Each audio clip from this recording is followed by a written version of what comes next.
Hey, welcome everybody to another episode of Sketch Up. Tonight we have Carl Choi coming back with us to talk 247 Comics and Evermind, and we'll look into that as well. We also have Bill Mouse is back, and he's got another package deal to offer you guys. So get your pockets ready for that. And Jeremy Lassner, a Las Vegas fan favorite artist, who will be joining us here as well. So don't go away. We'll be right back after this short, brief intro.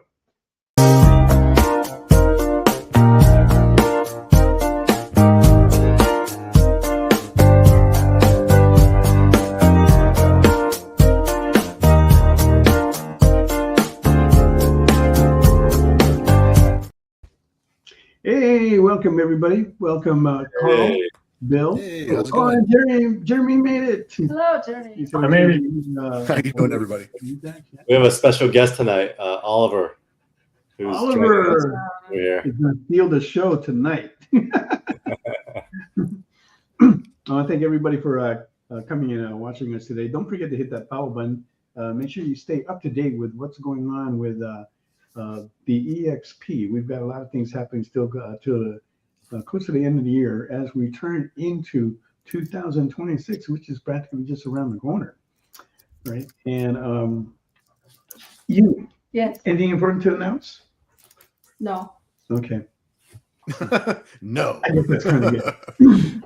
All good. Well, we're just kind of getting off of this comic con crud. We just got a very bad flu. I think maybe we had COVID or something. Yeah, that's what I got. I think it was COVID. Yeah, I it was kind of had a relapse on it, and Yeah. I'm glad you guys are feeling better. That's rough. I always hate that. Oh, thank you. It was really bad, this one. It's rough. But we're still recovering. And I don't, sometimes it's like weird. Like yesterday we felt really great.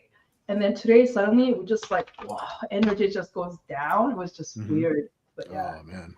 but Thanksgiving is just around the Yeah. corner, so got to get ready for that holiday season. That's only like 3 weeks away. But so, Carl, what's on you? How have you been? Yeah. Man, it's been good. To be honest, I actually was supposed to be at the Collector Summit this weekend.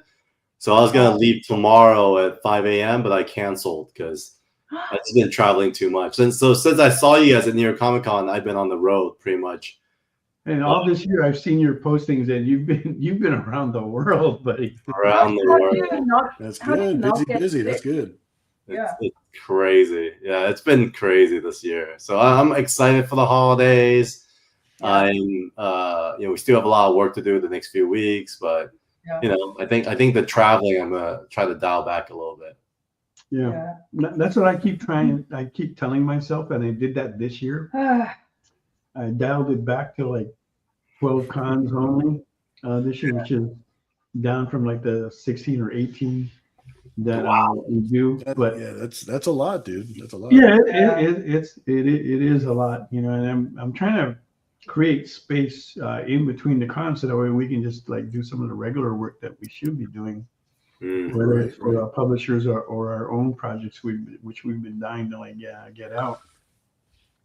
What we need to do is talk to Bill Mouse, who's more of the veteran on this kind of stuff and how he gets it done. No, well, speaking of COVID, we dialed it since the time of COVID. We dialed it back 100%. And then we started adding in shows, smaller shows that are like closer to the house, shows that we could drive to, not necessarily shows that we have to fly out to. I think the only show I consistently fly out to would always be San Diego. I just don't want to miss the San Diego show because we got friends and family and all kinds of people out there. So that's the one show we continue traveling far away to. But everything else we've been building up slowly. So as time goes on, we continue adding more shows as we can handle it better and kind of get back to where we were in the old days. Yeah, that's the balance that I'm still trying to work out, right? Because there's the income that you get from the shows, and then there's the income that you get, from all the other stuff that you may do, from whether it's publishers, private commissions, things like that. So I'm having difficulty trying to find that balance Yeah. and like what that's going to be. This year, It's bad. even though I cut back though, right, it has been a banner year for us. So Good, pretty happy good. about that. So Awesome. that tells me that we can do it, you know, and it's not that we don't want to do less shows and see less people, but it does afford us to do more things that would be benefit us in the long run as far as the business goes. Oh, sure, sure. Can I ask how long you guys been on tour like this? Because I was away from comics for a bit. So, you know, I grew up with comics, obviously, and then probably took about 15 years off and then started coming back more as a professional on the entertainment side and then a fan and then now kind of working in it. Mhm. It's pretty tedious to travel like the It way is. you do. Oh, a lot, yeah. So has it always been this way since, you know, Oh, yeah. or has this been a trend over the last 10 years that's really picked up? Traveling is traveling. You know, it's When we started, I'm kind of like you, Carl. I kind of like took a break. Mm-hmm. I closed all my businesses, comics and all that, retail shops and whatever in 2006, which is Oh wow. when I met Morgan. I was planning to like just leave and retire. And then she asks me to manage her, so I got pulled back in. pull you back in. But during that time, I had a lot of personal things going on, so we didn't come back right away.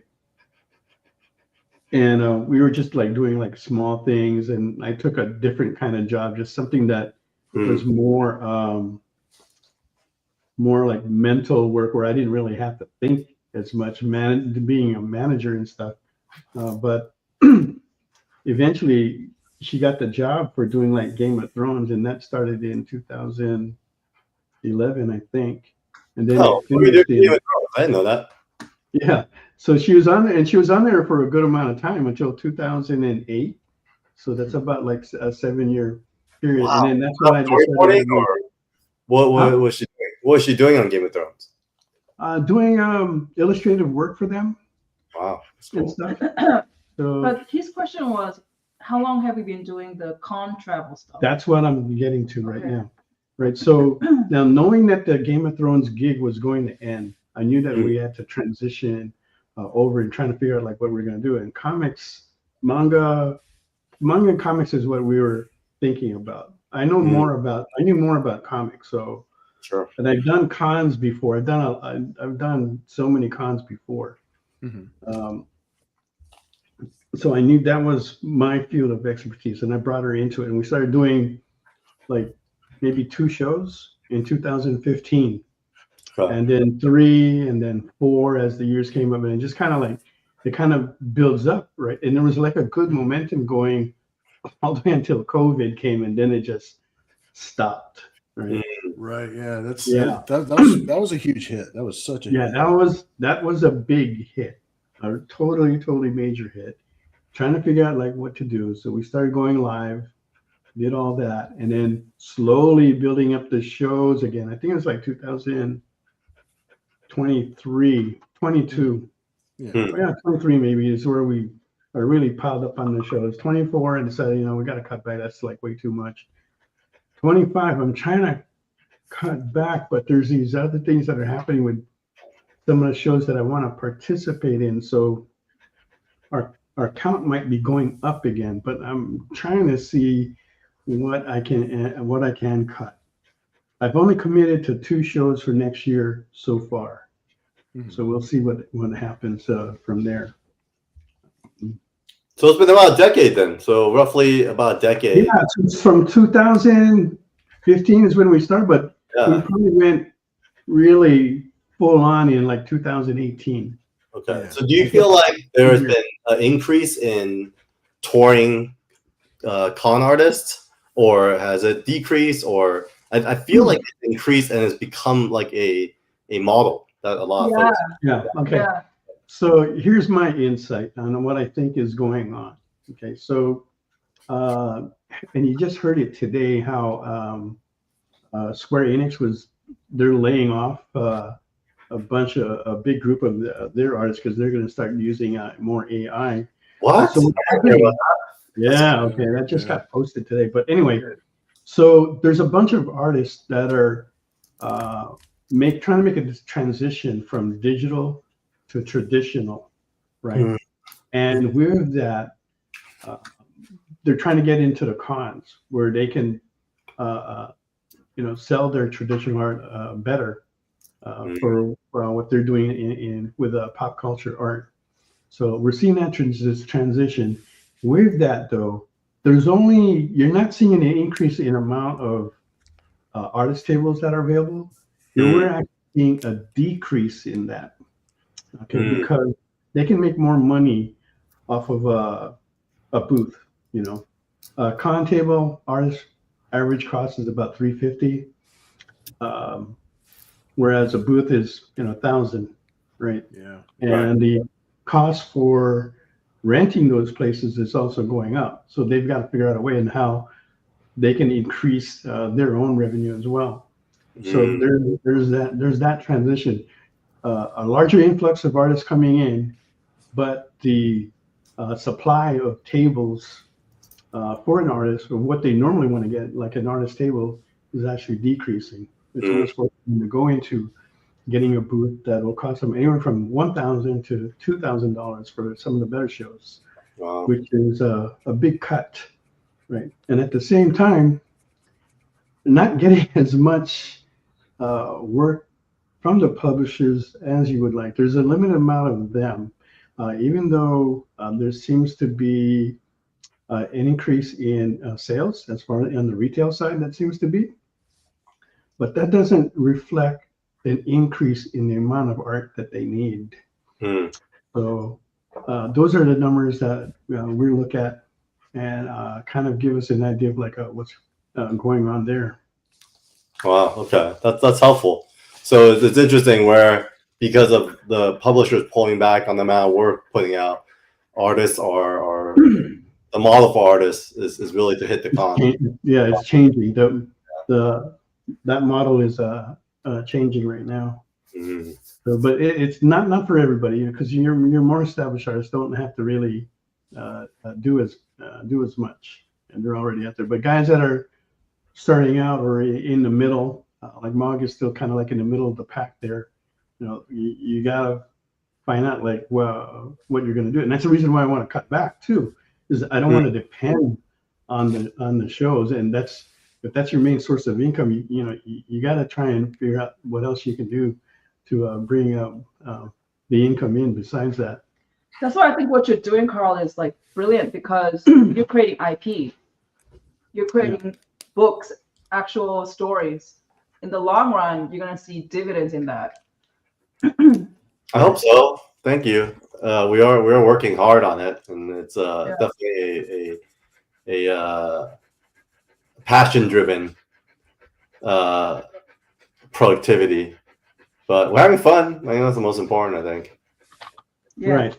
If you can have fun with the work that you do, that's a big bonus, because that doesn't quite happen as much as we like that. You can eat and pay the electric bill. I work better. I'm even happier and more creative when I'm warm. I feel like just listening to you so far, I've known a little bit about you, Carl. The life motto is like no regrets. Zero regret. You can't. Like, you have to. Yeah. Wake up every day. Like, honestly, like, money has never been a thing for me growing up, because my parents didn't have any. Like, my dad's a pastor, my mother didn't work. So, yeah. So, yeah, so I had to kind of figure out my way. But I think the earliest lesson I learned in life was your most important decision every day is how to spend your time, because that's something that no one can take away from you, and it's a resource that we all share. And it's not about the money, it's not about anything. It's really about the time and how you spend it, because at the end of the day, when we're in our deathbed, we're all the same. And it's interesting. I married an ER nurse, and she's seen so many people in their deathbed. And the last thing they talk about, and they'll have famous, billionaires come in, but the last thing they ever talk about is what's in their bank account. So money doesn't matter. Yeah. It's so interesting you said that, because of all the people that I personally met and know, if they grow up not with much money, they're all about money. And you're saying that you saying that you didn't really have much because of your pastor, but yet you're saying these words. It's really interesting. Yeah, I think it helps too. My parents are also the same way. Well, it's different. They have a higher purpose, right? They serve the Lord. I'm a believer as well, and I think, you know, as much as I'm not like the traditional religious guy, you know, I think there is a bigger purpose to life that, you know, makes you look kind of beyond the material things, you know. Although not to, don't get me wrong, I love material things too, like art stuff. I love art, but you know, it's but you know what's important at the end of the day, though. Right. You know, like right now, the art for me is an excuse for us to interact, and this is how, even when I was a kid in school, this is how I made friends.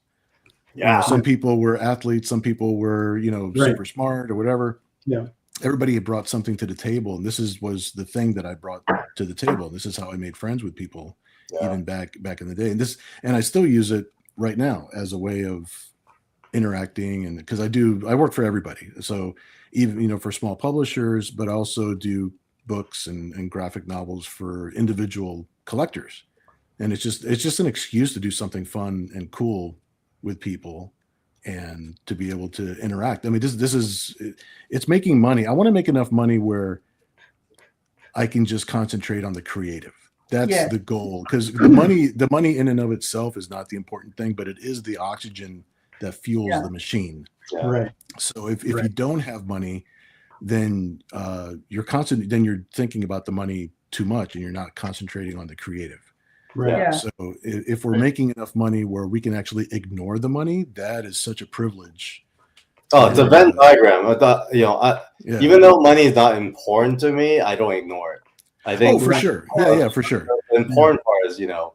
Yeah. No. Yeah, I'm not misconstruing what you were saying, because I really like what you said. Yeah, I have to figure out how money is not the driving force, and that's one thing Morgan talked about in the very beginning. She asked me, like, well, what is important to you, right? And she goes, well, how can you have those values and not have money as your driving force? So I don't worry about the money. I figure if I'm doing something good, right, the money will come, right? So the money can be a side effect of the thing. If you're shooting for, if your goal is fame, right, and that's the top of your thing, okay, but I don't know if you're going to be happy if you get that, and you're looking to get the money. But if you're just trying to develop your art and make it as good as you can to what you feel is good for you, right? Yeah, then do it. Everybody's going to see that passion. And then you'll get the money for it. You know? I still have the same attitude as when I was a kid. When I show other people the art, it's like I'm like a kid. I'm just like, do you think this is cool? Do you like this? Is this cool? Like, you know, and then talk about that for a while, you know. And if they think it's cool, then I feel like I've succeeded, or like that was a good day, or like a good moment, you know. I think it's to me, it's like, if you have the passion, you know, follow it, right, and see where that'll take. I think that'll get you money, right? And I've had this. Besides, if I had this other thing, the other passion I have is that I like cooking and baking, right? And there's been times where people just have offered me, hey, Mel, I really like that dish you cook. Can you make that for me? I'll pay you for it. Or, hey, Mel, I got a party going on. Can you do this for me? You know, so. And Mel every single time says, no, I will not do it for money. Send all the money to Bill. So funny. But it took a lifetime for me to articulate a lot of that stuff. What's up, Cantonese Comic Kid? I wish I got your name. That's the best name ever. Yeah, Cantonese Comic Kid. Canto Power. But yeah, no, it took me a lifetime to articulate it. And obviously, when I say what I understand about myself early on, there's this whole middle part of my life that was making all the mistakes to figure out exactly who I was, right? Oh, dude, I'm still under scaffolding. Are you kidding me? It's like I might have some wisdom for a I couple changed little all that. things. But yeah. It's like we're all growing. It's a journey. There's no destination when it comes to all this. It's Yeah. it's 100% journey. And if you're Yeah. thinking about like Yeah. life being bigger than you're part of something larger than yourself, and you're thinking about God, and you're thinking about Right. your place in the universe and where He's placed you. Mm. It's all journey, dude. It's every single moment of it is a journey. If you feel like you reached the destination, you're wrong. Yeah. That's not where you're supposed to just stop. The learning never stops. The art never stops. Fellowshipping with each other never stops. That's what life is about. We're just using this medium as a way of being able to do this together. So that's what I like about it. Yeah. No, I love this kind of stuff. Just hanging. All you guys doing what I can't do. It makes me happy. But Carl, you said that you do like the material stuff and everything. But I think in a way, art is the most art is spiritual, and it's like the most maybe physical manifestation of it. So it is kind of partially it is materialistic, but at the same time, it touches something more. It touches something deeper inside you. So Yeah. very spiritual. Yeah. No, art is special. Art is really special because if you study, history, right? Yeah. At the end of the day, like, who are some of the biggest commissioners, especially during the Renaissance? It was the church, and then I feel back then there was way less distractions, and they understood something on a higher spiritual level that we probably didn't, and like they were the ones that understood the power of these imageries and commissioned some of the greatest artists in our time to do their work. And so I think there is something there. I don't know exactly, but there is. Yeah, well, there's a reason why their subject matter was all about religion many of the times, and I think you're right. They were on that journey, and it's been talked about and written about, and but it doesn't get like mentioned a lot. They're just talking about like how great the art is, but if you look deeper, there's a whole lot deeper meaning into what they were putting out there. Yeah, for sure. Yeah. It's funny too is that right before this show, Mog asked me, "So are you afraid to die?" Oh wow! How did that come up? That's so interesting. She just asked me, What did you cook, Mel? She just asked me that cold out of the blue. I don't even know where that came from. It was right before the show too. We were talking about because I used to be a nurse assistant, so my main clients were dementia patients. Oh, that's right. Yeah. And we were talking about how some patients hang on like crazy, and it's because you came up with this theory that because they're so afraid of death, that they'd rather torture themselves and be alive every second than die, because the fear of death is so strong. Yeah, and then that's why I turned around and said, that's the whole afraid to premise. die? Yeah. So my response is that right now I can say that I'm not, right, because I have that belief that there is something on the other side. Yeah. Whether it can be different from person to person, but because I have that belief, it gives me that comfort that I can accept death, and I'm willing to step through it. So if my time comes, I don't want to hang on to what's here, where the quality of life just doesn't exist for me anymore. I want to be able to step through, and so that's my belief that I choose to have, that will allow me, or at least make it easier, I hope, for me to do that. Yeah, and you're right, Carl. Going back to what your wife said, many of my clients, not many, but half of them were at least wealthy people.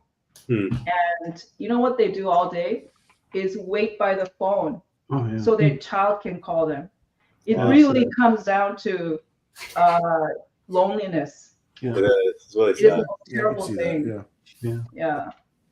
So yeah, having kind of shared time is always, for me, I think it's irreplaceable, because we don't have kids, and so often it's funny because as I get older, I also learn like there's no guarantee that your kids will be around, because a lot of folks, when they tell me like, oh, you have kids, guess who's gonna be there for you when you're old? I was like, you know what, if we're in Asia, that's one thing, it's part of the culture to like take your parents in and all that stuff. But I feel like if I had kids here, there's no guarantees. You're lucky if come back for you. There isn't. So I think what also you're doing and what we're all doing here is good because we're building a community. Yeah. And maybe like 20, 30 years down, we'll still be like checking on you and we'll be streaming and stuff. I mean, that's fantastic, right?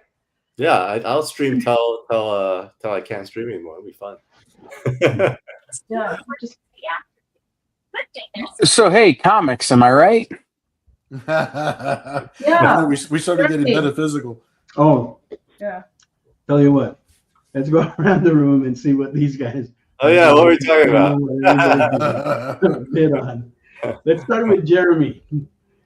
What's up? How you doing, Jeremy? Let's I'm see what good. you got going. You are working on Darth Nihilus. Nihilus. I Yes. love your Star Wars shirt.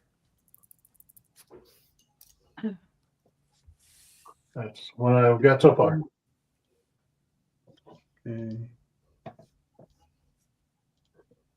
Okay, can you shoot that one more time, Jeremy? Oh, yeah. There we go. There we go. Wow. And we will. Is it I about like breaking it 9 by down. I 12? like breaking it down with a red pencil like that. That's awesome. Yeah. I've always drawn with the red for some reason. I don't know. It goes easier than regular lead. And Jeremy is asking $50 on that. So if you want to put a bid on that, you can do so in the comments.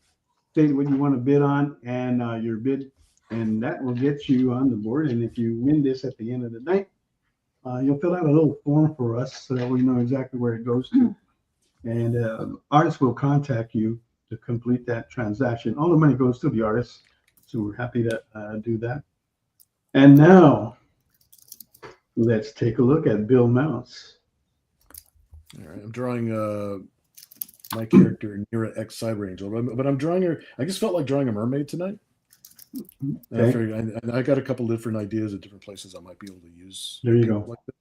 So it'll be. And if you know Bill, you're going to get more than that. He's going You're to gonna get more. like a package deal. There's a package deal, yeah, because I haven't been on the show in a while, so it's like I wanted to bring some stuff. So I got this is page 20 from this is the book that we just finished. It's still fulfilling over at Committed Comics. It's Nira X Dark Seas number 3. This is page 20. So this is also going to be included. And I also did a loot box drop this past week. And it looks like this. There we go. Get some light on it here a little bit. They're all sealed. Inside, there's at least one original art sketch card from like different sets that I've been on. And then the rest of the box is kind of filled up with different promo cards and pre-printed cards that we've had over the past 30 years.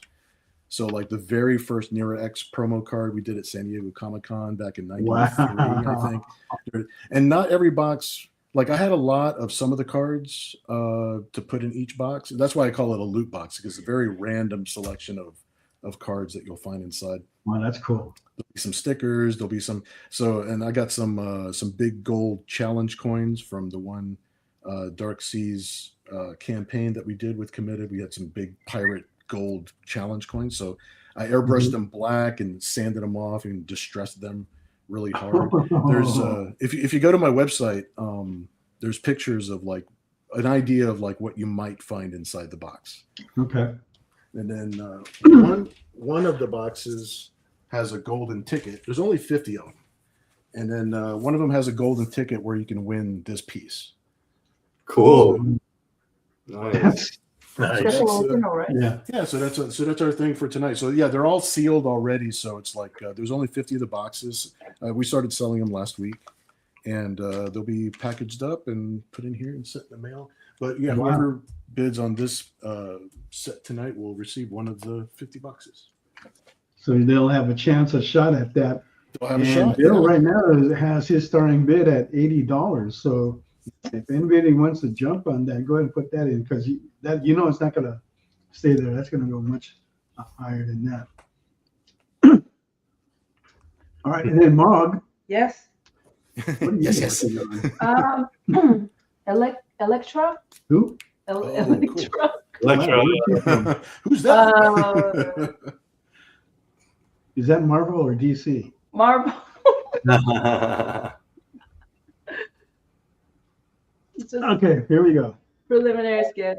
Preliminary Yeah. sketch that she started. Oh, nice. Yeah, I like how that. Yes, page you can is start bidding, Ken. Yes.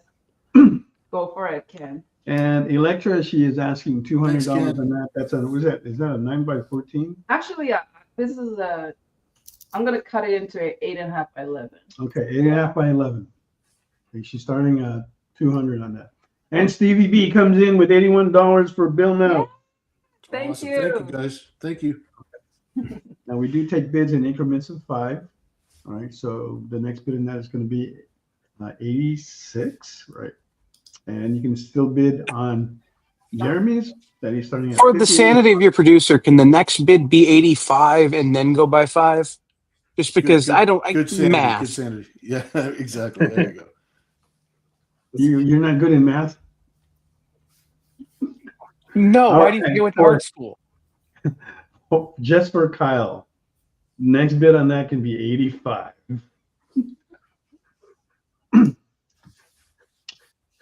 $90 on Bill Mouse, so that wipes that out. Oh, thank Ken you. comes in on that. That's a You guys are very awesome. good deal. You get the original art page plus the near a mermaid that he's working on now. Now I want to see DC Electra. That's a whole different character. We're gonna have to make that up, do the concept art for that, and then intro it. You know, I'm actually curious. You said your dog is Oliver? Name? Oliver. Yeah, Oliver's his name. Hi, Oliver. And Oliver is a mix of poodle, right? He's a golden doodle. Golden doodle. So they don't shed, right? Not really at all. Yeah, a little bit. I mean, not at all actually. It's kind of nice because I'm also allergic to a lot of things, and so they're hypoallergenic as well. Wow. Yeah, they're pretty funny. I can't believe that dog is just sitting there nonstop. Yeah, he's a big baby. He looks like a big baby. Look at his face right there. He's a big baby. He's very sticky. Ever since I've been traveling so much, every time I'm home, he's just like super like just a big baby. It's just, I don't know. So that's why I don't want to travel too, because I feel like he's from me not being around, and so he's super sticky.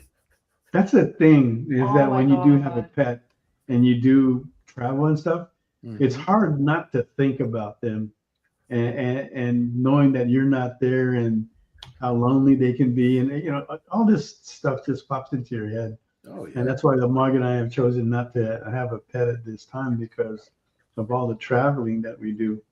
Yeah. Just So- you know, sure we can put it up with friends or whatever, but it's still not the same. Yeah, yeah. Yeah, We're lucky. He has Uncle Austin, who's my brother-in-law. yeah, And he would take him up anytime, and they love being there. yeah. I'm still his dad, so that's a sit. Mm. Nice. All right, so let's talk comics, Carl. Yeah, let's do it. We just had a Kickstarter that just finished, which was your next Yeah. campaign of Evermind, your second Kickstarter for Evermind. How did that go for you? I think it went okay. I think what was interesting was we were doing it in the midst of the Kickstarter. Oh, sorry, it's like crushing me. We were doing it in the midst of the Kickstarter strike. I'm not sure if you guys are familiar. They were actually on strike this whole last month. Like literally, they emailed us the day before we launched, 6 days ago, and said, "We're sorry, but we're going to go on strike, and please rally for us." And of course, we gotta support them and have their backs, but it does impact our campaign, Yeah, the Kickstarter. I did not know that. Yeah, but we had more backers than the last campaign actually, and we realized a lot of the volume of dollars from the last campaign was from the original art tier, which Yeah. was from Sean's library, but we didn't have that this time around. So we actually sold a lot more comics this time around, and then and then it's so in a weird way, I think we kind of netted out better on this campaign. So Right. because art was kind of like a break even proposition, anyways. Uh-huh. So yeah, it was actually kind of a true metric of demand. And then for those of you who haven't backed it yet, there are still late pledges. There's like selected tiers that are open for another 2 weeks.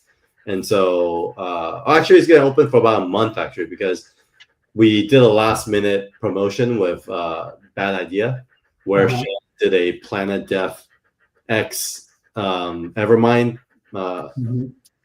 lithograph, and anyone who backs both campaigns will get one of those for free in the package. So we're gonna leave a pledge up for about a month until the Planet Death campaign ends. Yeah. From talking to like other people, I hear that they get some pretty good after sales on that. And I have to agree with Kyle. You hit 303% with your late pledges there, and that sounds like a success to me. That you did over 300%. Hopefully, that's a continued trend that follows you down the line with this as you continue. I read the first books that came out on this, and I was really impressed with the story. I did like it. Cool. And it's the reason that I backed this second campaign as well. Thank you. Really appreciate it, guys. All right. So, and if you guys haven't, I do highly recommend that you do. If you like kind of like the storytelling, the adventures of like the 90s styles comics, you're going to get that in here. If you're into sci-fi, you're going to get that in here. You can take a look at the artwork that's scrolling by on there. It's really clean artwork by Sean Chen. Daniel Wu does a great job in telling the story. He's got the experience from his own career to be able to do that, and I think it's a great role that he's stepped into. I don't know how you even got Daniel Wu and yourself, like the actor, legend actor, to suddenly like team up with you, and very random, huh? yeah, it's crazy. It's like, wow. Yeah, I mean, like, did Daniel and Sean know each other? No, Daniel and I go back 20 plus years. So that's back in like the 90s or so when he was coming in. 2000s, when I used to be in the artist management business. Okay. For about 15 years, and one of my guys that I worked with, we had moved to Hong Kong for 4 years, and that's where I met Daniel. I think this was 2002. I met Daniel, and then we've been kind of roll dogs ever since, because he was kind of like part of the crew that we would go out and hang out and like Kwan Fong in Hong Kong and get in trouble. But he was already working, because by then Jackie Chan had already discovered him. And then Jin, who's the rapper that I managed for 15 years, he's this Cantonese Chinese rapper from New York. We were doing music in Hong Kong at the same time, and then he was crossing over to film and TV. And then when Beijing opened up, a lot of the kind of first generation Hong Kong actors and talent managers moved to Beijing, including Jackie. And so he dissolved his artist management company, and then Daniel was a free agent. And then around that same time, Jin and I and Daniel all talked and decided, we want to go back to the States.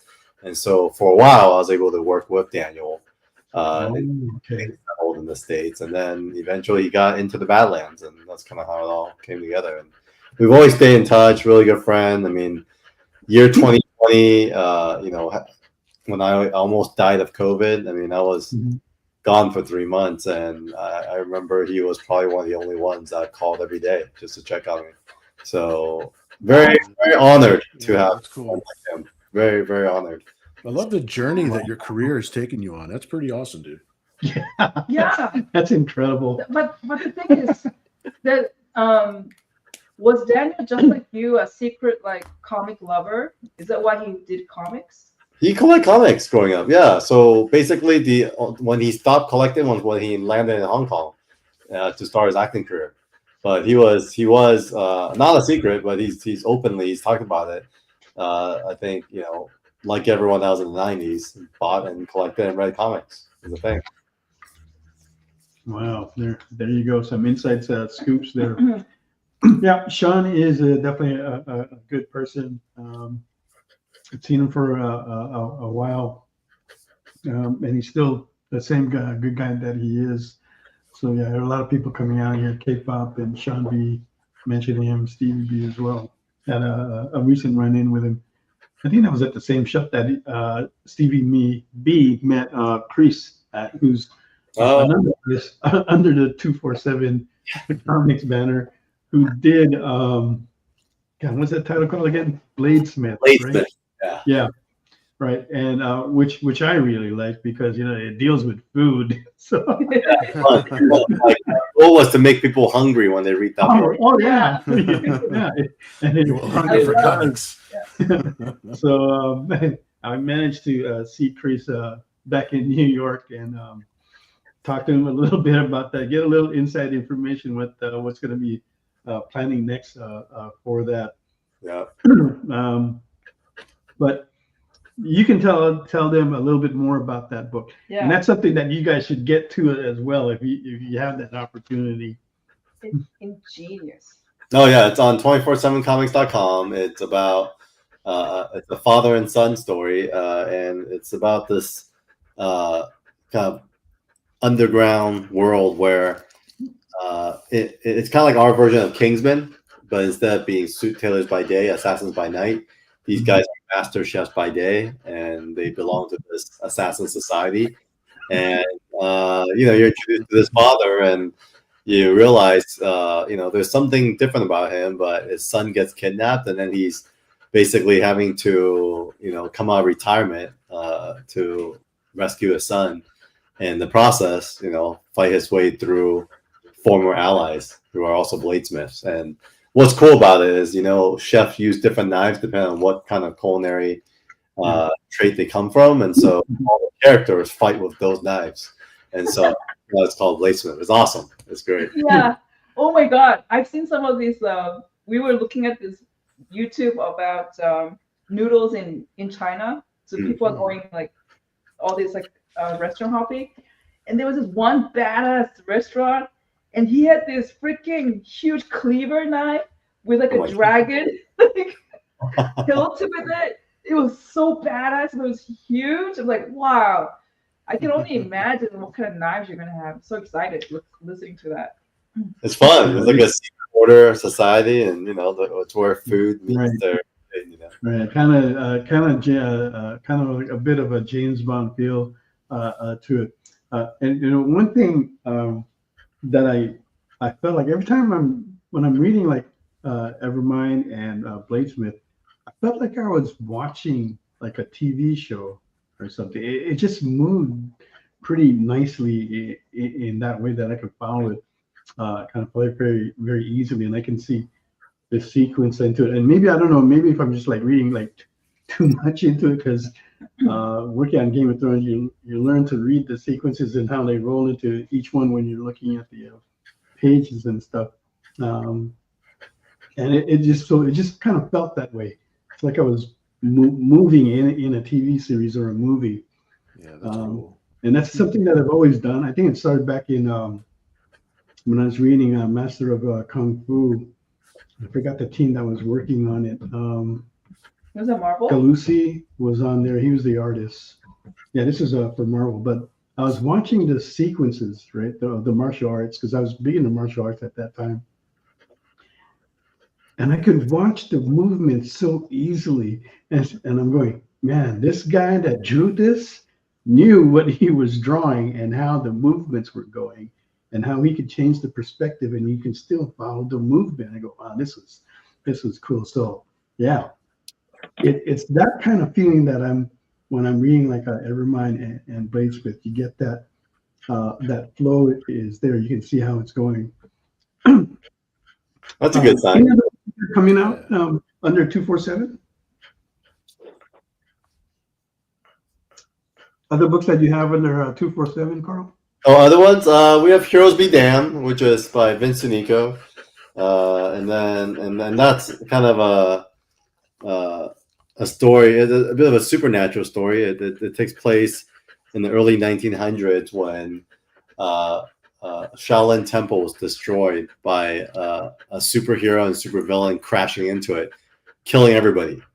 But there was a kind of rogue monk in the midst with his daughter, and then they also got killed.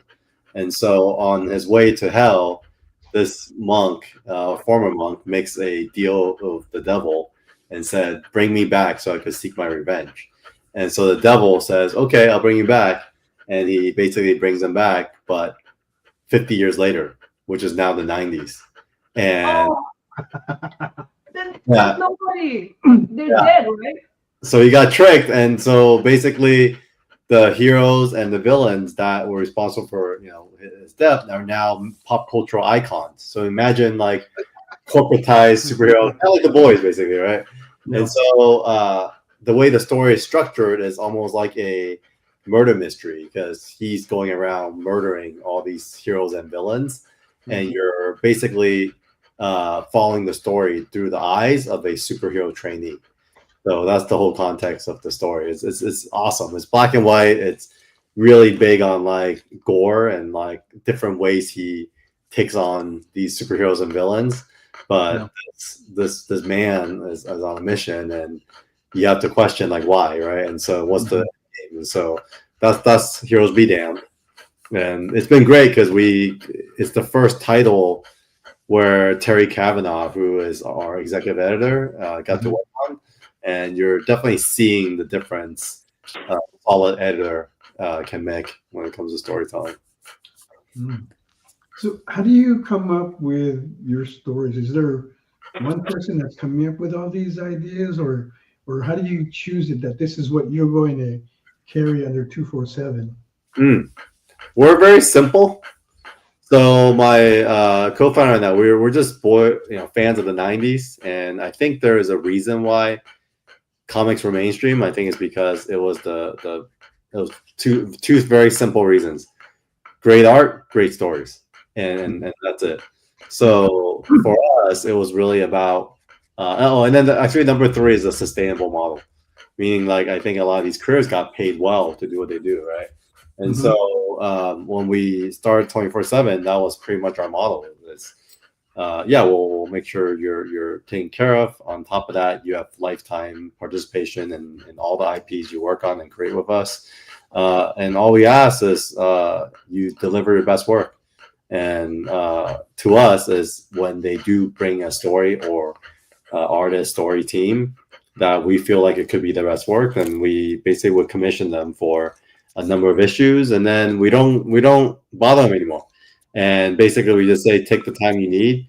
You could determine your page rate because we pay you by the issue, and then whenever you deliver, we'll pay you, and then we expect it's the best work. And so far, so good. It's a very simple model, but I think we've been able to get some really good work out of the team members. Okay. How dare you be awesome to work for? Well, that's the other thing too. I don't ask anyone, and you can ask. When I speak about working, I feel like I'm working for my artists, not the other way around. I feel like I am in existence because these guys are bringing great material to the table. That's So that's a definition of a good leader. You're being an excellent leader for your team. Yeah, you're being an excellent leader. Because I agree. Yeah, you're taking the head of the trail. You're leading, and you're making sure that they're taken care of. Because when they're taken care of, the only thing they have to worry about is doing their best work. They don't have to worry about all of the other peripheral things that people have to worry about. That's pretty awesome, dude. That's awesome. That's an excellent work ethic. No, thank you. Appreciate that. I think again, it comes to it's really like life decision. You live life, you learn these lessons. The energy you put in is what you get out. So that's awesome. Yeah, there you go. It's kind of like Kyle here doesn't really make any decisions on where I take this show, so sometimes I don't know where I'm going. Hey, Kyle. Yeah, except I wish you were following your format right now because I've been waiting to take a break my own self, waiting for you to take your break. Can we take a break? So, like, at this I point, like, overshot it. either we got to take a break or I got to take a break because my back teeth are swimming. Oh, All nice. right, you heard that. So we're going to take a short break right now, and we'll be right back with Carl, Bill, and Jeremy. Don't go away. FOC, a comic industry term for the final day a new comic can be ordered by a local comic shop. So, what does that mean to you? Well, it's your last chance to order a new comic book from your local comic shop. Order up! The FOC show will go over every book that's about to be cut off every Friday afternoon. I'm going to highlight some of the stuff that I think is really worth paying attention to, so that you can put in an order at your LCS for as many copies or as many variant covers as you want. Sometimes the store needs to know to up their orders. Never miss out on a popular comic again. Order up, part of the experience. Sure, comic books are beautiful, but underneath, there's something more authentic and exciting. The original art.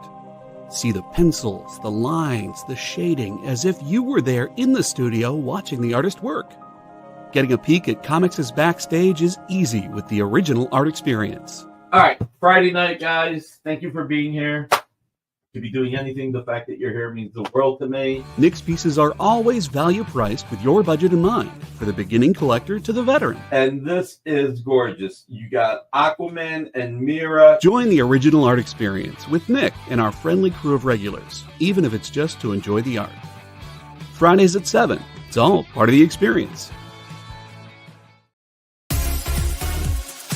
Did you know that Arthur, King of the Britons in Monty Python and the Holy Grail was played by a famous Graham?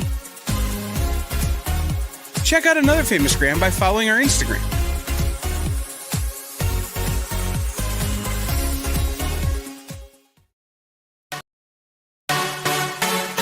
Twitch. It's not just what happens when you have too many energy drinks anymore. Check out our content over there too.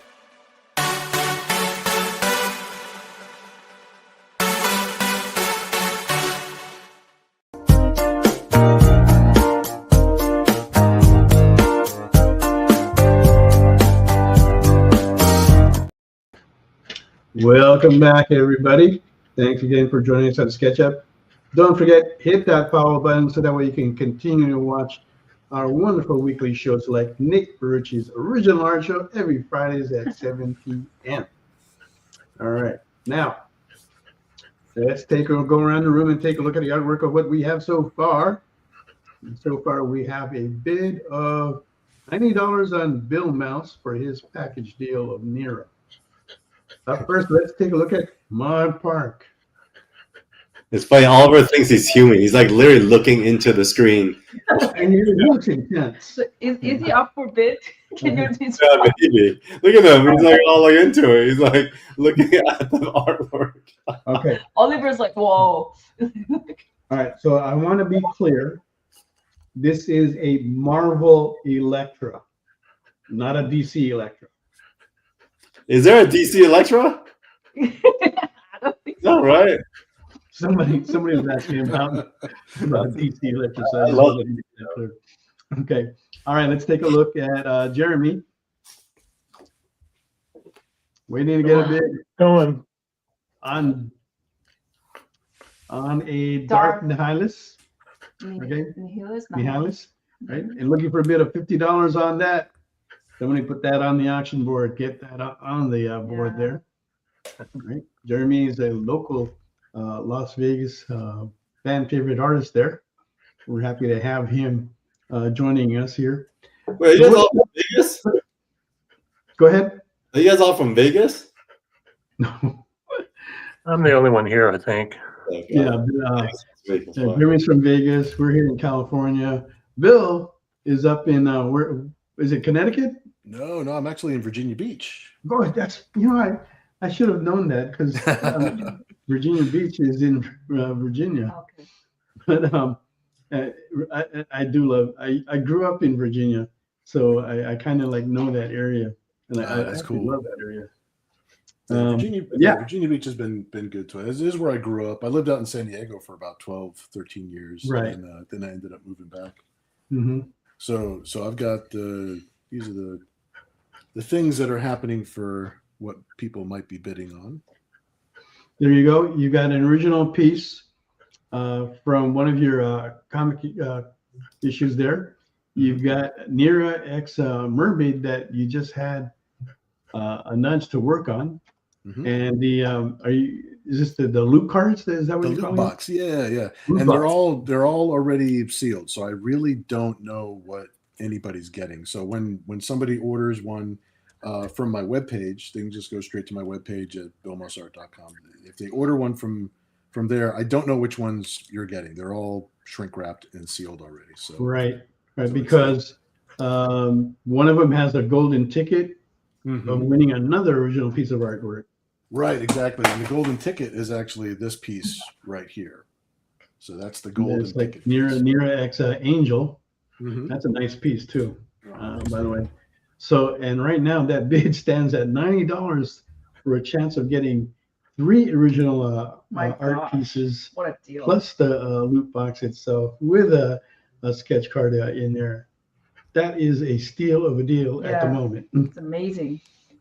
And I know some people that are holding back on bids and are just waiting to see what happens there. But bid now. Get on the board. You know it's not going to last anyway. Yeah, I appreciate you guys. I bid $1 for Oliver to get a treat. You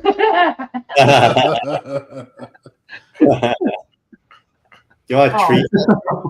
Oliver, you want a treat? Oh, he knows. Oh, he knows? Speak. Oliver, speak. Speak. You have to speak. You want a treat? He won't do it unless I show him something. The actual treat itself. Oliver, show me the treat first, kid. Yeah, that's pretty much what he's saying. You think I'm that gullible? Oliver, can you speak? Speak, please. Can you speak? He's like, no treat. You're fired, Oliver. Can you speak? Oliver, can you speak? Please speak. Speak. He won't do it. One of the episodes that I probably should have is people that have dogs, bring them on. It'll be all about their pet dogs or animals that they have. Yeah, we'll bring Waffle. He's very. That's right. You got yours, Bill. Trish got her dog as well. So many people that have had their pets and stuff. Right. So, true. Bill, tell us about what's going on with Nira. Do you have her next issue campaign coming soon? What's going on with the campaign? Yeah, there's campaign coming, but I can't really talk about it just yet because it's not for till next year. So I could say that there's a kind of a Savage Land dinosaur vibe to it, but I can't say anything else about it. So it's going to be a lot of fun. Yeah, it's going to be a lot of fun. That sounds like fun. Yeah, it'll be another 3-issue miniseries for Committed Comics. Wow. So that's going to be a good time. Right now, actually, speaking of Waffle has his first starring role as the Waffle Dragon in Kat's book. Kat has a Kickstarter that this is actually the last day for the Kickstarter. Oh, it is the last day?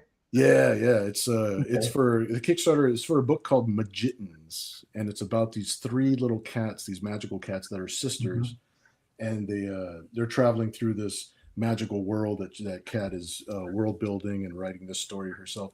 But the dragon is the Waffle Dragon, so she designed a dragon based off of Waffle because Waffle is extra long, like a dragon. Cool. And I can honestly say we backed that project. Oh, you're awesome! You guys are awesome. Thank you, guys. That project is also backed by us. Couldn't resist on that one. It's an adorable story. It's across the board, all ages. It's good for adults. It's great for kids. She really did really cool job with her world building. I knew Mog was going to ask me, but I jumped the gun and I backed it before she asked me. Oh. So there you go. You guys are awesome. That's what's happening in Bill's corner. Jeremy, what's happening with you? What have you been up to? Yes. What have you been up to? Honestly, nothing really. It's hard to get into the conventions and stuff to table, especially when you don't have much money. So, yeah, I haven't been doing much. And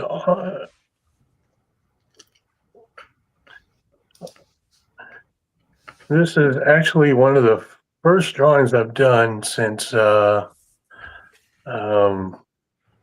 my business partner passed away. So, Oh no, sorry to hear. Right. Oh wow. He's Yeah. talking about three. free, yeah. Yeah. Okay.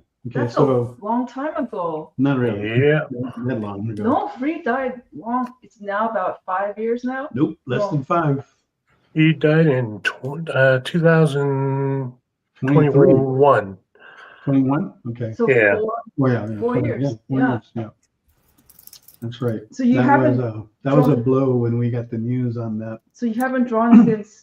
No, that Since was heavy. 4 man. years. That's heavy. Not really, no. This is the first thing I've drawn in a while.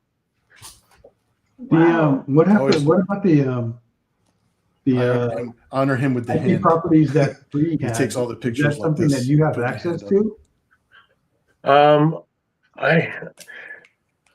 The way he wrote his books, we had one more book that was in the talks about the last of the contraptor, Yeah, the contractor. and yeah, we had one more book that was supposed to come out, and I know the story, what's supposed to happen, but since I'm not much of a interior person, I've been going back and forth about finishing that book, trying to see if I can do it or not. Yeah.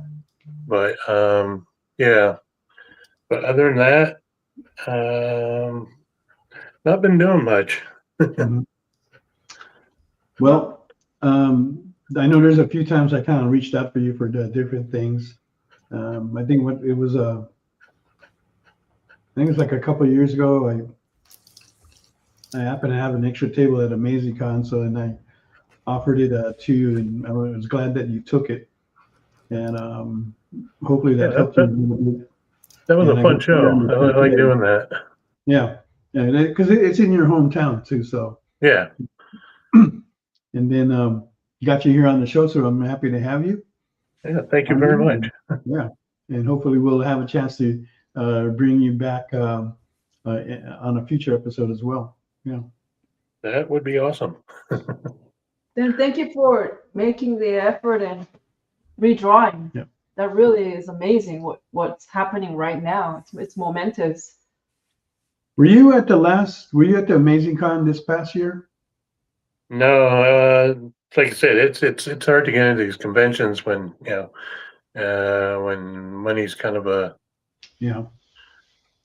when you don't have it, it's kind of hard to use it. Yeah, I was that's why I'm wanting to get your insight on that, because we weren't there this year. So yeah, I heard it was pretty good though. Yeah, I heard. Yeah, from the couple people that I know that were in there, they said it wasn't too bad. It was actually pretty good. Yeah. So we're happy for that. All right, guys. So we are still looking for. You still have time to place a bid. Moggs Electra is still looking for an opening bid of 200. Jeremy's Darth Nihilus is still looking for an opening bid of 50. And we do have a bid of $90 on Bill's Nira X package, which is still like way undervalued. And speaking of art, that brings us back to Carl, who's a big art collector and has a very good art collection from what he shared the last time. Yeah. Have you picked up anything new? No, yeah, actually I have. Let me see. Yeah, the PJ Calican, he did a variant cover for Evermind. And so he actually, I picked this up from him actually, because I really like the way he. Oh my gosh. Yeah, no, his rendering was pretty insane. So I like the concept as well, because Evermind's about transferring into consciousness and Android. Mm-hmm. So it was cool just to kind of get that into the mix. Which is interesting how they brought that into the story, because that's like being talked about now on the leading edge of science, how you can like download a consciousness. Yeah. Yeah. So, and there's more stories that are starting to pop up more that have that kind of similar concept as well, but it's really interesting how they can do it. Oh, What's that? classic. There's Art Adams. I'm a big fan of the video game, so he had 2 prelims for the kind of video game boards for Marvel superheroes. Yeah. And I got both of them. Dude, that's awesome. Wow. Were they being offered as a package deal, or it just? No, I was talking to a guy who was posting it, and then he just said, "You want to check out this other one?" And I'm like, "Sure," and then I just got both. This one's Bart Sears from Turok #2, page 1. It was a splash. I don't know if you can even see what it is, but it's basically Turok jumping back and shooting at the dinosaurs. Pretty cool. I think it's at the New York Comic Con. Oh yeah. Damn. That's classic Bart. Bart Sears, yeah, classic. Yeah. Oh my God, you got the page 1, man. Jesus. The sponge page, that's cool. You can tell, but like Turok is like jumping back, and then I see him jumping back and stuff. And all the dinosaurs coming down from above. The composition is amazing on this one. Yeah. And I can't imagine how long they took on this between him and Randy, the inker. I loved reading his column in Wizard when he was talking about how he was doing anatomy and stuff like that. Yeah, I remember that. I kind of miss the old Wizard magazine days.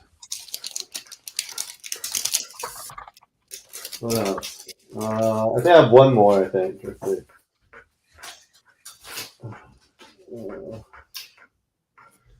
Let's see who the artist was.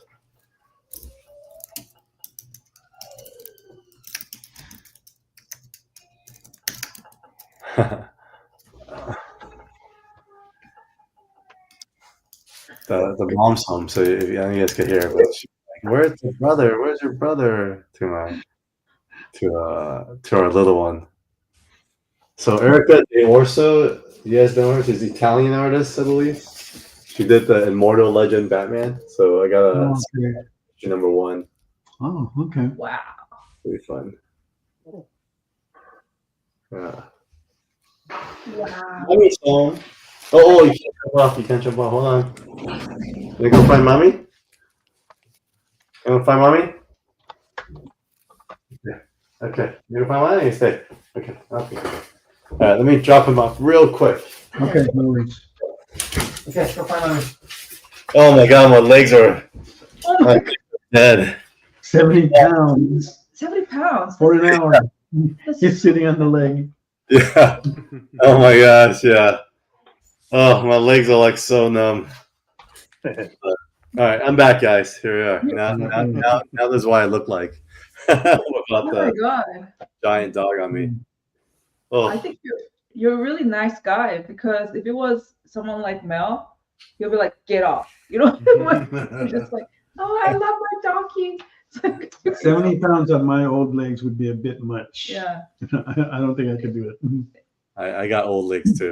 He's spoiled, so he's a little princess for sure. Princess.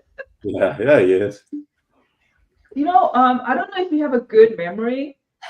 I don't know how good your memory is, Carl, but do you remember we said hi to each other at Comics Bug? Yeah.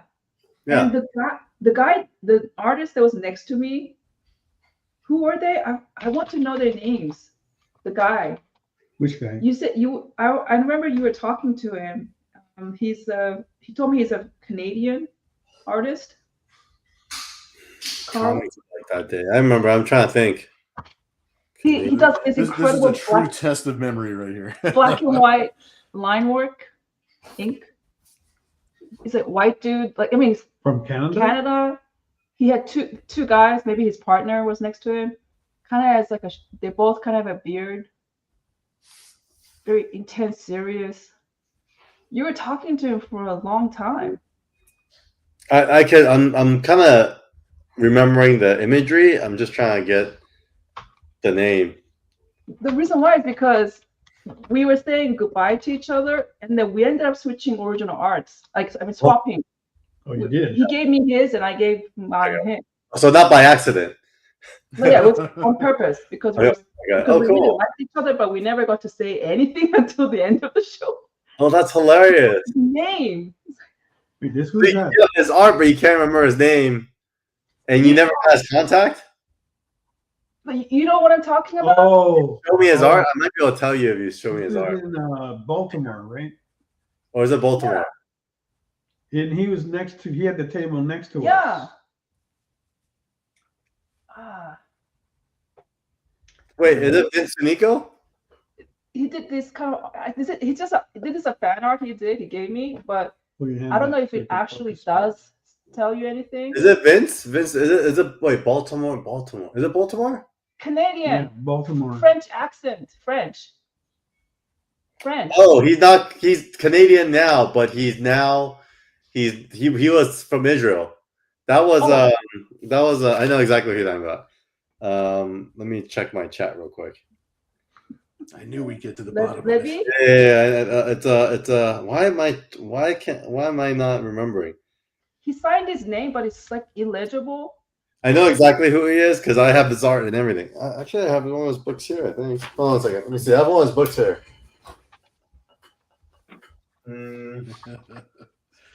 Near Levy. Near Levy. Near Levy. Yeah, I can't find his book, but Near Levy. Okay, I better write that down. Near Levy. NIR and then LEVIE. Near Levy. Oh, like Levy, like the jeans Levy, or VIE. So LEVIE, I think. Yeah. Okay. All right, thank you. Oh my gosh. Near, oh, he's a genius. That guy, I love. Yeah. Okay. I just could not get his name. Like, thank Yeah, you. he's kind of like I call him like the Euro Trad Moore. Huh? I call him the Euro Trad Moore. Wow. Yeah. Doesn't it? Because his lines are just so unique. hypnotic, right? Yeah, but it's so also really unique. Like, Really different. I think he just needs the right book to work on. Yeah. Because his stuff kind of reminds me totally different style. A little bit more like Eon Flux. I feel like he should. Do you think like Eon Flux, Mobius type of work would fit him? That's a good thing. Yeah, I think so. I can see that. I mean, the story material for his style. I don't know. What do you think? Like a sci-fi? Sci-fi. I mean, to me, it always comes down to the writer. If he could find a good writer, then that's all it takes. I don't know. His style is almost, like you say, hypnotic, a little bit psychedelic. I don't know. Yeah. How to describe it? Just. I agree. I was very tempted to grab more stuff, but I'm definitely being a little bit more trying to slow down a bit because kind of go overboard sometimes. Of course, yeah. No, but thank you for telling me his name because he was just driving me crazy. Yeah, DM him on Instagram. He's very responsive. Oh, cool. Yeah, I was gonna reach out to him. I didn't really have a good chance to talk to him or get to know him because that's when I was kind of like really feeling sick, and I just didn't want to pass him. That's when we had like fever and. Oh no! You guys got that sick from Baltimore? Dude, I told you from New York. It's like a COVID. I think we got COVID. It was COVID. Everyone, I had COVID in maybe July or something like that. July, August, and then so by the time the con season came around, I was kind of I may have caught something at San Diego Comic Con, and then so by the time New York and all that stuff came around, I was like invincible.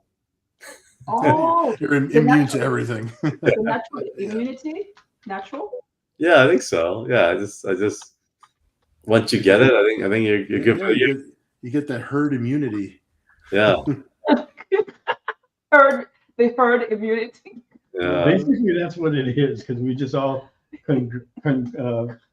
just gathered there. No, But but it gets me when it's like when I go the further east I go, the greater chance of getting it. And so far, it's like if I go past Chicago, I'm like guaranteed for it. And I've tried taking some precautions, but I'm still like getting it. So I'm gonna have to up those precautions for future travel, and hopefully this will work. But it's gonna have to be more drastic because I don't like getting sick, and it seems like it's getting worse every time I get it. So No. this one is like I'm on like week 3. no, I on think this it's thing. we're approaching a month now. No, it's for me it's like 3 weeks. Yeah. When I first caught COVID, that only lasted like 7 days for me. Really? Because it Yeah. lasted for me about Yeah, you 3 guys, months. because we were in Chicago when we caught it that very first time. Yeah. You guys ended up catching it for like a long time. No, but- I had it for about 3 months, and my sense of smell only came back 6 months later. Right, that's you. But I didn't have that same experience. It only lasted a week for me. That's scary. Yeah.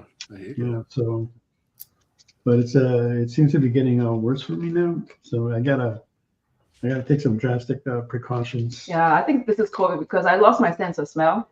I Oh, think yeah. yeah. COVID. It's fine. COVID. It is, yeah. And we did hear reports of that there were episodes of people getting COVID out of New York. So yeah, I think probably it. I think maybe this. I'm hoping I'll get my sense of smell back in 3 months, not 6 months. That'll be great. Yeah. Yeah. Wow. Now we just have San Francisco to do in 3 weeks. I don't normally get sick over there, so I think that will be fine. But then, and normally we don't start our con run until like March. Mm.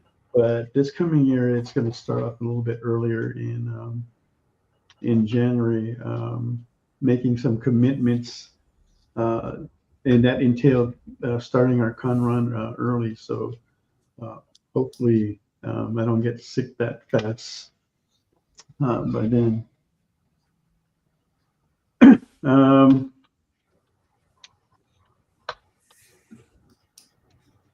Yep, but it does suck. I've been sucking on this stuff here.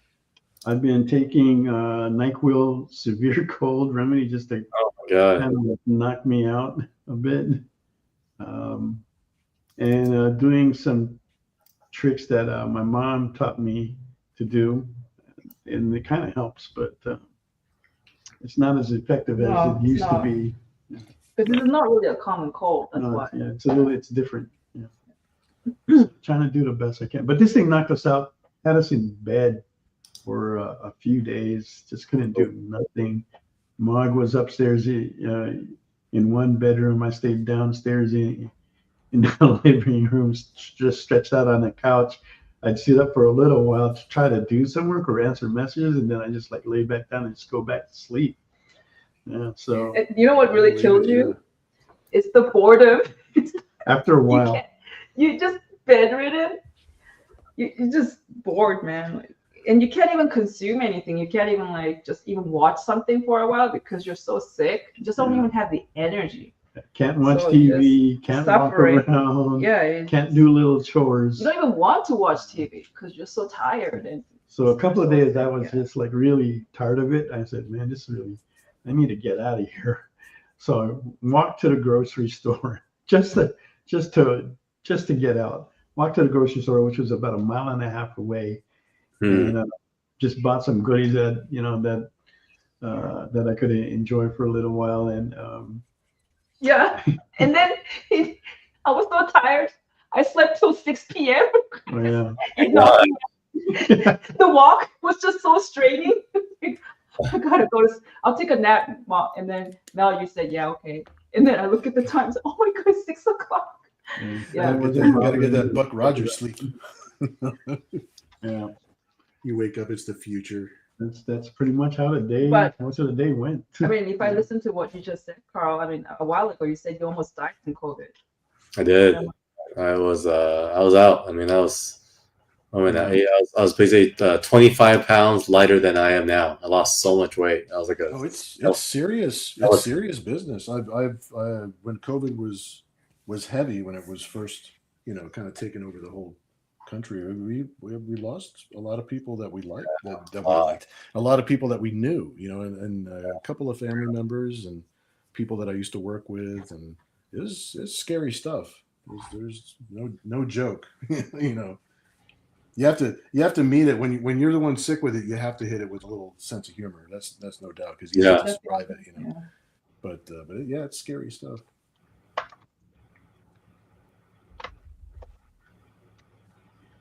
So have you guys been reading anything? You guys check out the latest Daniel Warren Johnson annual, Batman annual. It's really good. No, I haven't seen that one yet. Oh my God! But Absolute Batman annual was great, but the real one to check out is Night Fight. Night Fight. That's Which is right. the spinoff out of DCKO. Yeah. Which is, imagine if Batman had made all of the Robins ever angry and they wanted to fight him, basically. Oh, interesting. Yeah. Yeah. That's in one of the new exciting stories that are like. Yeah, someone else told me about this. They said it's really good. Yeah. So interesting. Yeah. The Absolute series is doing phenomenal. So we're happy to see that. There's something good that people can talk about in the industry, along with a bunch of other things. So that's a good thing to see. I saw that Marvel just announced that they're gonna start a new Psylocke series, which is kind of almost like an origin of Psylocke in a way, because they're gonna actually talk about the transition from Betsy Braddock to the Psylocke that we know today. So that could be interesting. like a live action? No, Oh, no, it's a mini series that they're going to start in January. okay. So that's one to look in your preview books there, if you want to order that. But I'll be. It's funny. It's I got a question. How does Dan Mora do so much? He's on every single book. I just look up Night Fight and he's on it too. I'm like, isn't he doing Transformers? Isn't he doing this other thing? Some guys have that capability, and I ask myself that all the time. Even in the prime of my years, I don't think I could do what these guys are doing. I don't know how. How do you have the energy and the time to do all that? I mean, he literally has 3 freaking series doing juggling. It's what the F? They don't sleep. When you talk to what's the guy that does Feral again? God, what's it? Tony, right? Same thing. The guy's writing Feral. He's doing what's that other book, The Valley, and then he's writing 3 stories, and they all have these close deadlines. And go, how do you do that? Where do you sleep? But you know what, Carl? You know what? We had him on our show, and he said this is what he does. He chooses a room in his house that's up, so the most uppermost, and he chooses where the sun gets hit the most. So basically, a south-facing room. Okay. And he rips all the curtains off. And then he purposely sleeps there. So when the sun hits, it's the first thing that will hit. So because it's so bright, it forces him to wake up, which is 5 or 6 in the morning. Right. And it's okay, I got to get up. And then he works all the way till God knows what time. And then he crashes to sleep again there. And then he forces him to wake. That's how he does it, he says. What the heck? You say he picks a different room every time, or does he? No. He chooses that room, which is the most south-facing room, and there's no curtains. The windows, imagine, when you go to sleep, do you have curtains shut? Oh, we have blackout blind with blackout mask. I just blackout all day. As dark as possible. Yeah, right. So imagine if I take all that away from you. And all the lights coming in, flooding in every morning, when the sun rises. Why don't you just use an alarm clock? I don't know. I actually asked him, but he's like, he just trained himself that way to be light sensitive. I You think must be single and have no. It's my superpower. yes, yeah. That's what I asked. Are you single? And do you Single, have a pet? Like, I don't have a pet. No wife, no girlfriend, nothing. no social. Yeah. life. Doesn't even go out. Yeah, he probably just full on works because Yeah. this guy is a beast. Like the amount of work he puts out is insane. Still though, okay. That's still. I don't know if that's enough time. Yeah, but his health suffers a lot. He did say that. He lacks. He doesn't get enough sleep. He gets tired easily. And he fights. Cloned himself like Michael Keaton. Hopefully, he You doesn't can run out. only do that for so long. Michael Keaton is cloning himself. Yeah, you remember that? There's a movie Multiplicity. going on. Yeah, there you go. Thank you. I didn't think Does I did. Dan but I Mora still- do interior? Does he do digital or is he traditional? And more. I think that was traditional, wasn't it? That I'm looking at his cover, and then the interiors look more digital than the cover. Cover looks traditional. But he's good. He kills it. well, I am that way. When the sun hits me, I do get up. So for that reason, I have to have like blackout curtains, or else I just get up like way too early.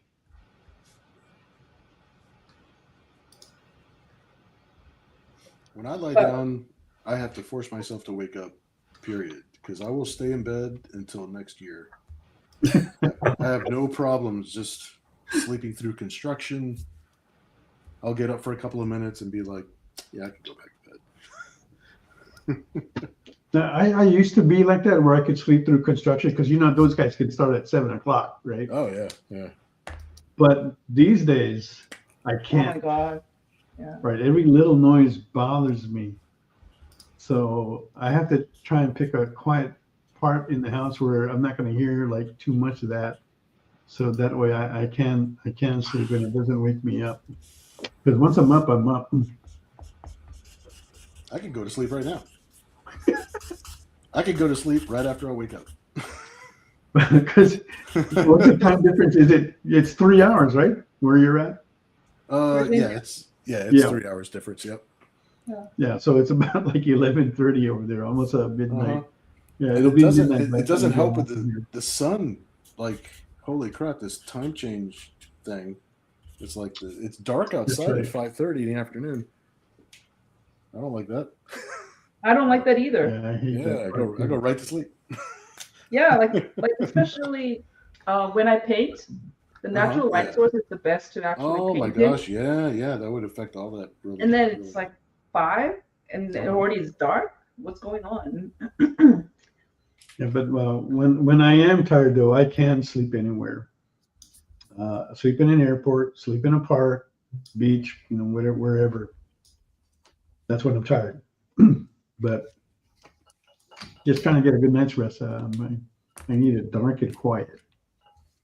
It's a relaxation. But you did ask what do we read? We didn't really read much except your comic, Carl. Oh, cool. Thank you. Thanks for that. Of course. Of course. We Read appreciate what? Because he asked like, what are you guys up to nowadays? Like reading. But Oh, reading. we did watch the sequel to Physical 100. Oh, I heard that's good. Oh my God, it's so Yeah. good. Yeah, And Kat now- had been watching that for a while. Yeah, that is actually pretty good show. Right, right. And then, did you know they have Physical Asia? That's the sequel.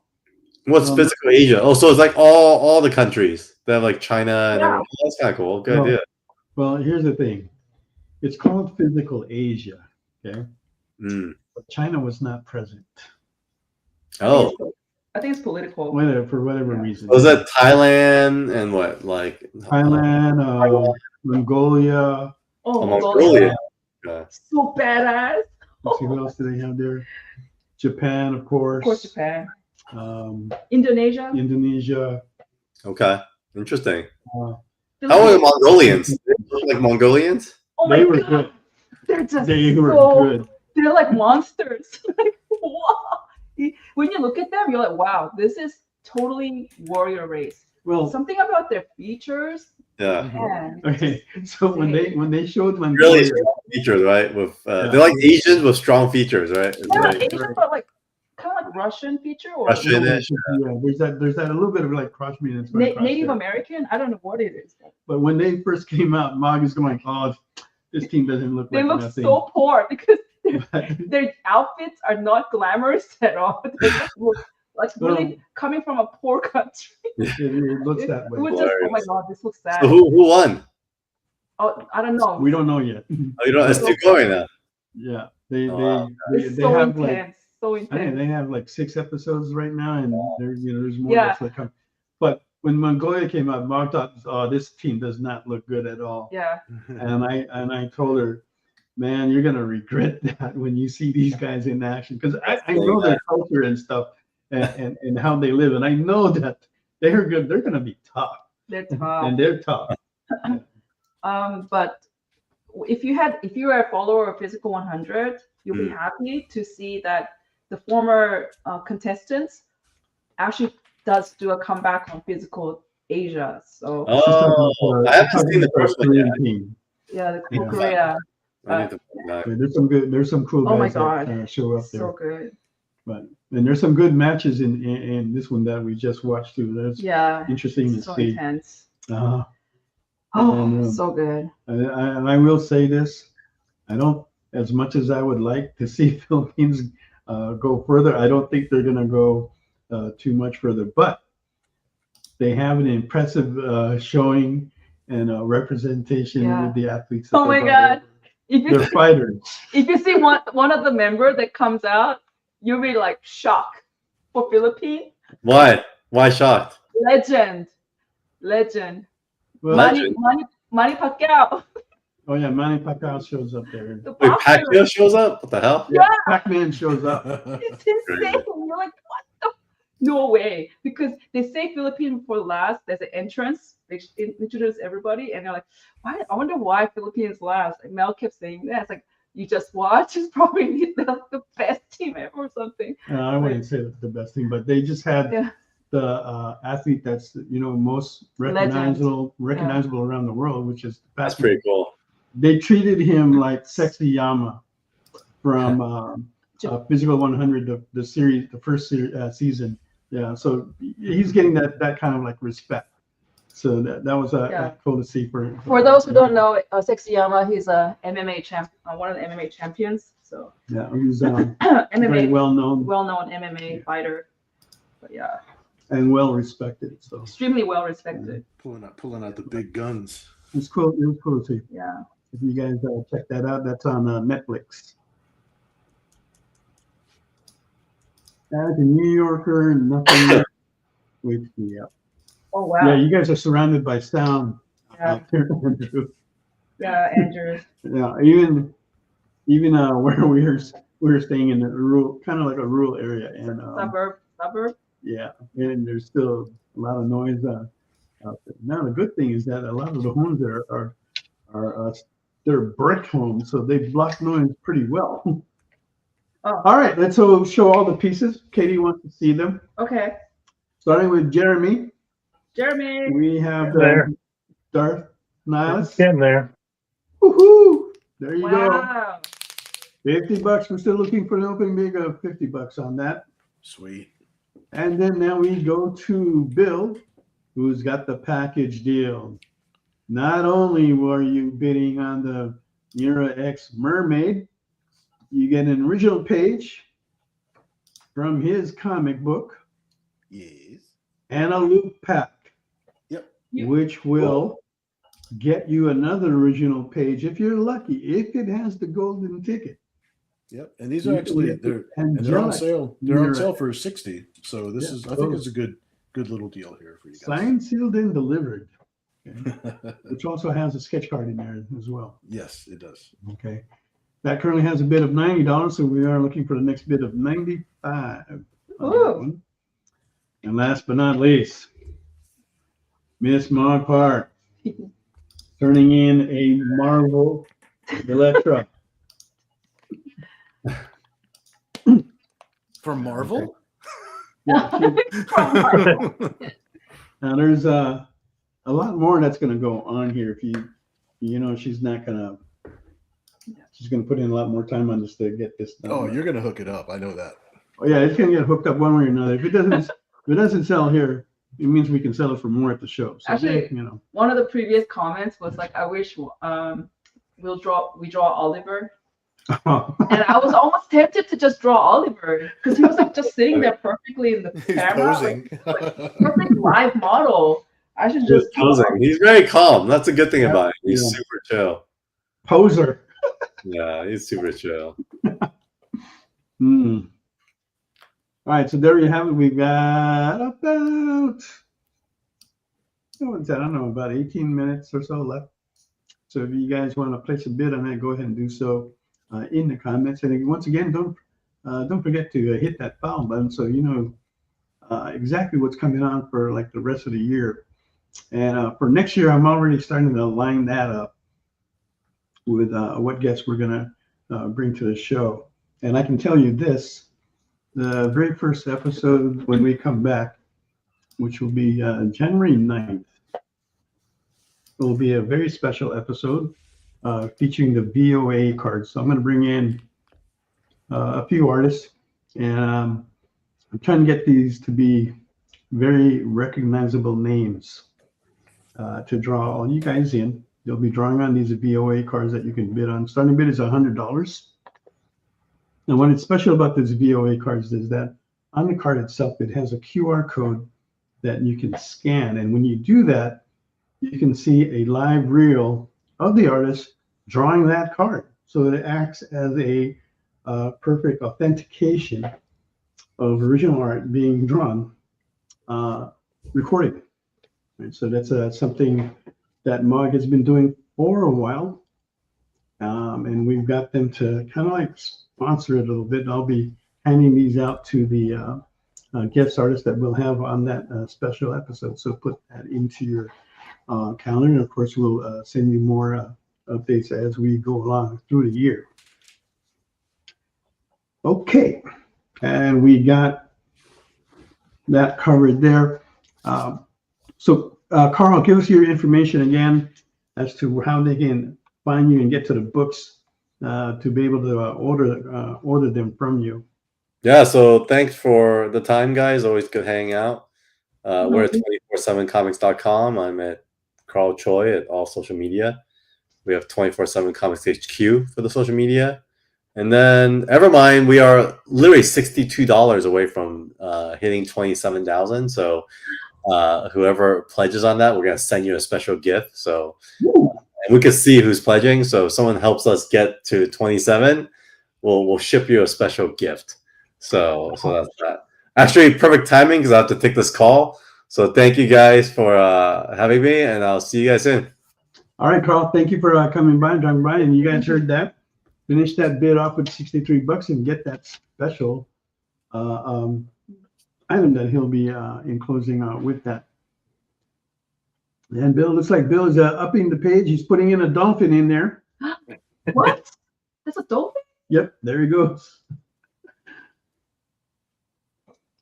Right, and don't forget, even though Kat isn't here, she does have that Kickstarter going on, which we backed, and it is a really fun project to back. So hopefully you guys, if you guys can back that project as well. I think I was posted in the private comment chat. So if Kyle, if you can repost that in the comments, that would be helpful. Right, and eventually we'll have Kat back on here again too. We're just giving her time to be able to do her honeymoon. She just got married recently. So, Bill, is your wife Filipino? Oh, no. I'm not married anymore. My former wife is actually Mexican. So Kat is half Mexican, and thanks to me and my mom, half Puerto Rican. And now Kat's husband, David, he's Filipino. Yeah, he's Filipino. Oh. Yeah. But Kat doesn't really have that Filipino. I mean, that doesn't have that Mexican look. She I does thought- have kind of like an Asian I know. look to her. I thought she was half Asian. we found out that the formula to create Asian is exactly 50% Mexican and 50% Puerto Rican, with just a dash of Irish. That's okay. Here's me upside down. That's the Irish part of it. So my dad is an Irish guy from Michigan. He was in the Navy, went to Puerto Rico, met my mom, and that's how that's how I came about. So Okay. and then my ex-wife, she's her family in California is just pure Mexican, just a total Mexican Okay. family. Wow, So that's interesting. one of the reasons that we can't skip San Diego, is because if I don't take Kat to San Diego every single year, I'll be in trouble. We got to visit the family. We got to get some food. We got to hang out with everybody. So we're all still just as connected as we always have been. So that part has Good. never changed. So Good. Wow, I thought for sure she was half Asian. well, her mom is the same way. Her mom gets mistaken for Asian also. And then if you look at my ex-wife's mom, the way that she looks, she is so extremely Mexican that she looks like a Native American. She looks like a perfect Native American portrait. Like just she's an amazing woman. She's so awesome. So but yeah, it's nobody looks like we're all disguised as something else here. I don't know what's going on. The melting pot that is America. Yeah. So true. Mhm. Even Mel, he's like a hodgepodge of 3 different bloodlines, Really? races, right? 2, No, you got Spanish, probably maybe. Chinese, Like maybe. because you guys were colonized by the Spanish people, right? Yeah. But Maybe not. yeah, Philippines was colonized by the Spanish for about 100 years, and so there is a chance of like interracial breeding, and there was, but my mom's side pretty much stayed where they're at, and my dad, who was from the mountain area, was in his area, so there wasn't really much of that Spanish interbreeding like in areas that they were in. Oh, because you guys were like secluded mountains, not like by a port or Yeah, ocean. my dad was. Okay. My mom was kind of like in the Chinese area of the Philippines. So and Yeah. that was an area that the Japanese weren't, not the Japanese, but the Spanish weren't really in. Okay, so you're basically maybe like a half Yeah, I get mistaken for Chinese. Japanese, Mexican. At one point in my life, people thought I was. Chinese all the time. They thought I was Ernie Chan. At another point, they thought I was Steve Perry. I think it just mattered We all how, get mistaken how I for wore Steve my Perry, hair, am I right? you know. Yeah. So, I don't know. Steve Perry, who's Native American, and then Jackie Chan, who's Chinese. So I don't know. Take your pick. Yeah, all of us have a little bit of Genghis Khan going on. Am I right? Oh, Genghis Khan. Yeah, there you go. You guys wish. You guys wish. I know I do. Yeah. Oh, now you admit that you do. No, probably because what? Mongolia, the language of Mongolia and Korea is almost pronunciation is kind of similar, and our features are so close to each other. Not that close, but still close enough. So, yeah, I actually wouldn't be surprised if we have Mongolian blood. But yeah, I think it's just like really kind of hard to tell these days. We're just getting to be all mixed interracial. I know, right? What page is that original art page from? Yeah. Bill. Oh, yeah. John C is asking. Yeah, the original page is from Nira X Dark Seas, and it's number 3. It's actually in the middle of being distributed right now. So it's either coming back from the printer or it's being packaged and ready. It's from the most recent Kickstarter that we have. With Yeah, so that you said what page was that? It was page 20. Page 20 from Nira Dark- X Dark Seas number 3, right? Correct. Uh-huh.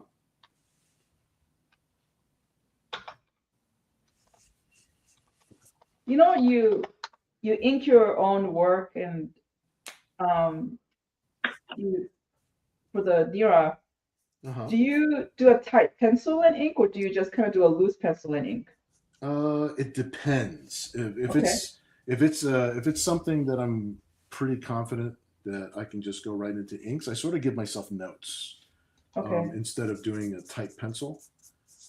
But if it's something like no matter what, I always do a tight pencil, like for the eyes and the faces and the expressions and the proportions and things like that. But then there's a lot of things, if there's going to be, like a bunch of rock or trees or things like that, I can kind of just scribble in where it's going to go, because I'm inking it myself. If I was doing it for somebody else to ink, then of course that's a whole different story. I would have to really indicate, like what I was trying to convey, right? So, but if I'm inking it myself, yeah, I do give myself notes whenever I can, instead Like, of. Do you actually write it on a post-it note? Oh no, I'll write notes right on the page, because Oh. I'm the one erasing out the pencils too. So Okay. I started doing my blue line. I started doing my pencils in straight blue line, thinking that was going to be a little easier for me. But my workflow doesn't kind of go smoothly with that, because I didn't want to take the time. It would save me a lot of time if I didn't have to erase all the pencil all the time from underneath the inks. So Yeah. I was hoping that would actually save me a lot of time. It actually ended up costing me more time. So I went back to using just traditional pencil. I think I used to do a lot of like blue lines first, because I was actually trained from an animation background. Oh yeah. Yeah. And then I would sometimes do red pencil, the very thin red pencil, and yeah, I stopped doing it. I think the blue pencil and red pencils are great if you are doing a pencil sketch. I was in animation when I was in San Diego. Yeah. We were doing Attack of the Killer Tomatoes for Saturday morning TV. Oh yeah. And but by the time I was working in that field and I wasn't there for a very long time.